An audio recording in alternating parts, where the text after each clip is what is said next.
थकित को शांति का वचन भाई भगत सिंह के द्वारा अक्टूबर 25। पर हमारा स्वदेश स्वर्ग पर है। फिलिपियों की पत्री 3 अध्याय का 20 पद, इफिसियों की पत्री 1 अध्याय का 22 पद में परमेश्वर के लोगों को कलीसिया कहा जाता है। ग्रीक भाषा में इसे इक्लेसिया कहा जाता है, जिसका अर्थ है ऐसे लोग जिन्हें बाहर निकाला या अलग किया गया हो। जब तक हम पाप में रहते हैं, हम उस व्यक्ति की तरह हैं जो एक गहरे भयानक गड्ढे में गिर गया है, जो इतना गहरा है कि कोई भी हमें इससे बाहर नहीं निकाल सकता है। हमें एक शक्तिशाली हाथ की आवश्यकता है, या हमें बाहर निकालने के लिए एक महान शक्ति पाप की तुलना दलदल से भी की जाती है।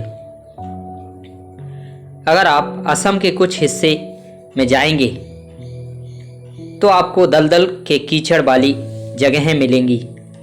कुछ समय पहले हम वहां सुसमाचार कार्य के लिए गए थे और हमें एक निश्चित स्थान में पहुंचने के लिए जंगलों और नालों से गुजरना पड़ा था। जैसे ही हम एक जगह चल रहे थे, मैंने अचानक अपने पैर मिट्टी में धंसते हुए पाया। मैं इतना गहरा डूब गया कि मेरे मित्रों को मुझे बाहर निकालना पड़ा। कोई भी अपने आप बाहर नहीं निकल सकता। अगर वह बाहर निकलने का प्रयास करता है तो वह और अधिक फंसता है। अफ्रीका में कई बाघ और शेर दलदली मिट्टी में मर जाते हैं। दलदली मिट्टी जानवर को अंदर से चूसती है, और वह कितना भी शक्तिशाली क्यों ना हो, वह अपने आप बाहर नहीं निकल सकता। भजनकार कहता है, उसने मुझे सत्यानाश के गड्ढे और दलदल की कीच में से उबारा और मुझको चट्टान पर खड़ा करके मेरे पैरों को दृढ़ किया है। भजन संहिता 40 का 2 पद। संसार की तुलना एक सत्यानाश के गड्ढे या दलदल की कीच से भी की जा सकती है, और हम में से कोई भी अपने आप से संसार से बाहर नहीं निकल सकता है। इज़राइल के लोगों को मिस्र से निकाल कर लाया गया था और उन्होंने बहुत से चमत्कार देखे थे, तो भी वे मिस्र की वस्तु की लालसा कर रहे थे। इसी प्रकार बहुत से जो नया जन्म पाते हैं, वे अपने स्वर्गीय बुलावे को नहीं जानते हैं। वे सांसारिक सुख की लालसा रखते हैं। आश्चर्य की बात है कि कितने विश्वासी फिल्में देखते हैं, सांसारिक किताबें पढ़ते हैं और फैशनेबल कपड़े पहनते हैं।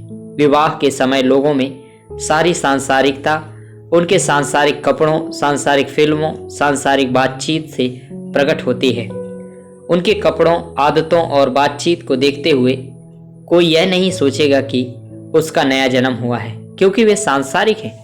2 कुरिन्थियों 6 अध्याय का 14 पद से 18 पद में पढ़ें।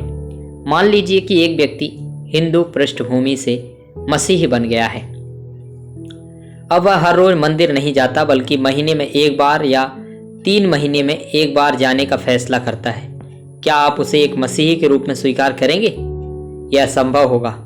उसी प्रकार जब हम संसार से निकाले गए हैं, तो हम सांसारिक लोगों के साथ संगति कैसे कर सकते हैं?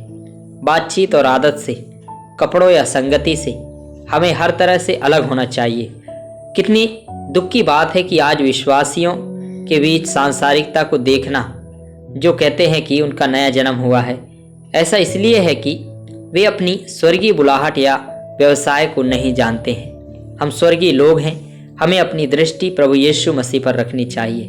कलीसिया शब्द की सही समझ हमें सांसारिक लोगों की नकल करने के सभी प्रलोभनों से मुक्त करेगी। अपनी बातचीत और आदतों से हमें यह साबित करना होगा कि हम प्रभु के लोग हैं, उसकी कलीसिया हैं, उसी तरह जैसा कि हम कुलुस्सी 3 अध्याय का 1 और 2 पद में पढ़ते हैं। हमारा स्नेह स्वर्गीय वस्तुओं के प्रति होना चाहिए। सच्चे कलीसिया में वे लोग भागी होते हैं जिन्हें संसार और सांसारिक बातों से बाहर निकाला गया है, या प्रभु यीशु मसीह द्वारा निकाला गया है। यह अनुभव और तथ्य इतना अद्भुत है कि भले ही हमसे घृणा और तिरस्कार किया जाता है, हम संसार में वापस नहीं जाते हैं, लेकिन परमेश्वर को उस विशेषाधिकार के लिए धन्यवाद देते हैं जो हमें यीशु मसीह के नाम के लिए तिरस्कार सहन करने के लिए दिया गया है।